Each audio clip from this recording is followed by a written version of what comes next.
Yo, what's up, everybody? It's your boy Major Franchise, and here with another episode of We Talking About Games. And today, you can probably guess what we're talking about based on the time frame of this video. But if you can't, today's subject is dun dun dun Nintendo Switch. So check it out. I'm a gamer. You're a gamer.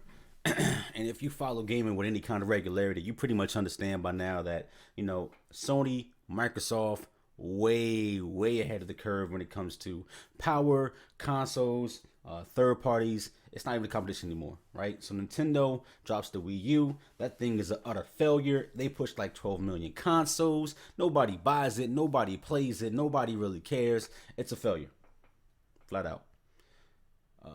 So Nintendo goes back to the drawing board and they come out with a console, the Nintendo Switch. And I love the idea. Love it. So today we're going to talk about Nintendo. First of all, I explained to you why I love this move. Nintendo was never going to compete with Sony and Microsoft after the debacle that was the Wii U. I think they called lightning in a bottle. So when the Wii came out, it was already underpowered. They weren't even supporting HD yet. They threw it out there to the wild, trying to make a quick buck, and that thing blew up like hotcakes. It appealed to the casual gamer. Grandmas had it, moms had it, little kids had it, and that thing blew up. That's a once in a lifetime kind of thing, a once in a generation kind of thing. And I'm not talking about a console generation. I'm talking about a me and you generation. That's something that comes along every decade and a half, 20 years. When something catches lightning in the bottle and really proliferates throughout the community. And that's not going to happen again. So when they came out with the Wii U, I feel like it was an attempt to get kind of where they're at today with the Switch. But it was still tethered to the box. They were still trying to play the power game to an extent. Now, granted, it wasn't as strong as the PS3 and the 360 at the time. But it wasn't like it was a super underpowered console. I mean, it was a decent console, can output some pretty decent graphics. And with the Switch, they pretty much abandoning that, that train of thought. The Switch is essentially an Android tablet. It's got two controllers on either side of it. It's an Android tablet, and I love it for what it is. They're not trying to compete with Sony and Microsoft at all. And if anybody thought they were, now they're making that really clear. This console to me is for three types of people, right? One, I have an Xbox, or I have a PS4, or I have both, and I want to play other kind of games on the go, right? There's nothing else that's doing that, right? So I bought the Switch, I got Zelda Breath of the Wild, and I'm talking about, man, I'm playing it on the TV. I go to the bathroom, I'm in there. I'm in the bedroom, I'm in there. I mean, you eating dinner, you're sitting there fighting bokoblins. Like, it doesn't matter. You're everywhere. You're in a cab, you're in the Uber, right? You're on the train, you're in a bus. You got Zelda Breath of the Wild in your lap, and you're just going for it. And there's never been an experience like that where a console quality game has been able to go on a go with you. And that's kind of what I'm referring to. That step that they took where people thought that the power was going to hold them back is perfect, because the kind of experiences that I want to pick up and just play on the go, I can get right here. And at the same time, those epic Zeldas and Marios and maybe Metroid, hint Nintendo, I could take with me, and it'll make me play like I didn't buy the Wii U, right? I would never sit down to play that thing when I could play a Mass Effect, or I could play an Uncharted or a Halo, on what I consider to be a real console. But the Switch is excellent for the niche that it's in, and I think a lot of people are gonna buy it as a secondary console. Now, I play everything, I buy everything, but being honest, most people don't have the funds or the wherewithal to do that. So if you get one console, you're already, you're in the game, you're pretty happy. But if you're in the market for a second console, the nostalgia factor alone will get somebody from my generation, my age group. I want to play Mario, I want to play Zelda, and those kind of experiences that I could take with me, or I can do it when the wife and the kids are using the television. It's perfect, man. So I'm all in. I totally dig it. I dig the dock. I dig the take out of the dock, go down the street, play with your buddies. Now listen, I'm a big guy, right? I'm going to flat out tell you.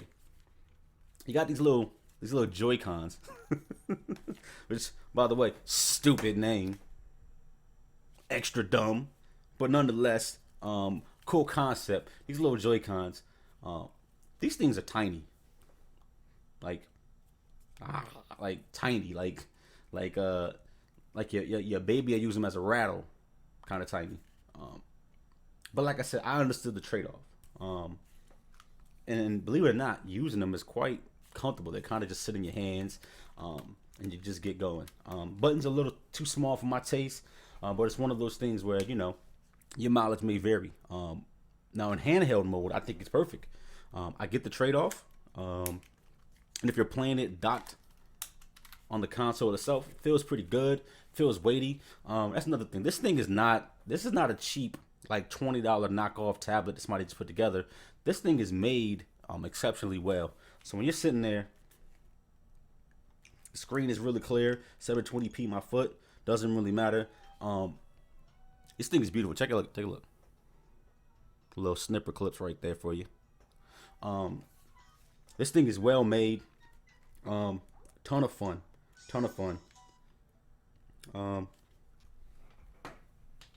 Not a toy.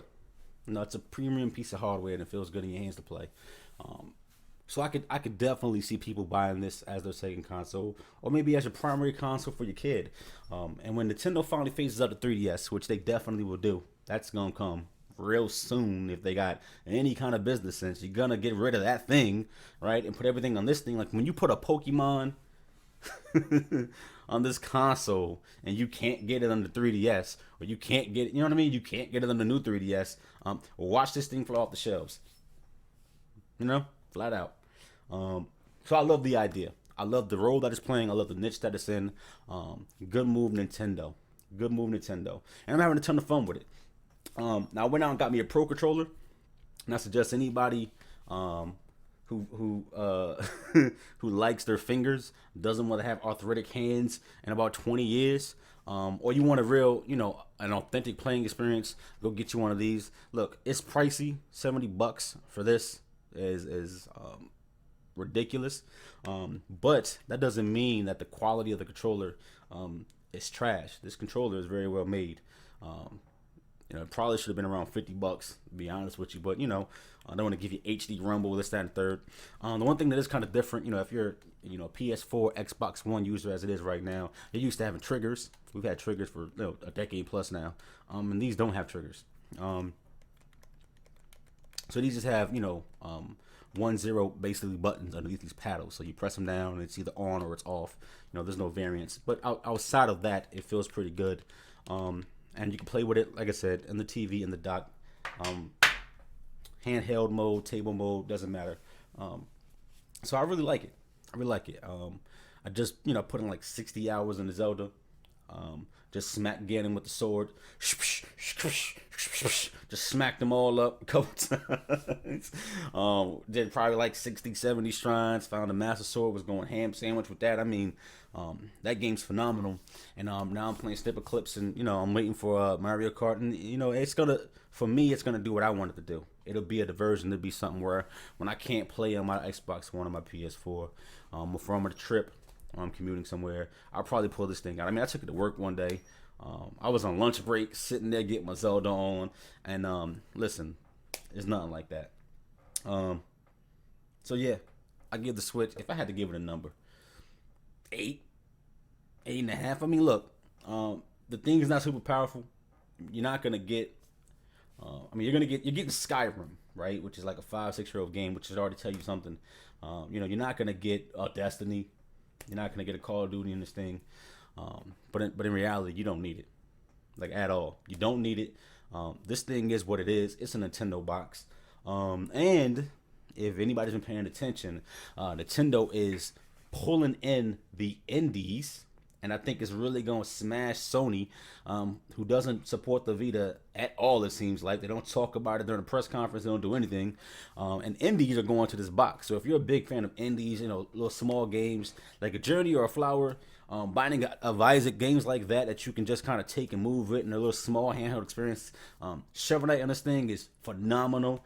And you get those to basically build up the category, build up the library around, outside these tent poles, like a Zelda, like a Mario. I mean, listen, if I can get 3, 4 Nintendo exclusives a year, right? One every quarter, even one every 4 or 5 months, I'm pretty much happy with that. And if I want to go in the bathroom and take a shit and play some Puyo Puyo Tetris, I can do that. I mean, and if I'm in the middle of Mario Odyssey, I can go to the toilet, take a shit, keep playing my game. I just grab it out the dock and keep moving. I mean, you got to think about how you're really gonna use this thing. It's a beautiful thing. So, hats off to Nintendo. Great idea, Nintendo Switch. About an 8 in my book. I mean, definitely a great idea, a great concept. And I love it. We get a lot of mileage out of it. So if you feel the same way that I feel, you can let me know down there in the comments. Your feedback's appreciated. And I want to thank you for watching the video. As always, I thank you. I thank you for your support.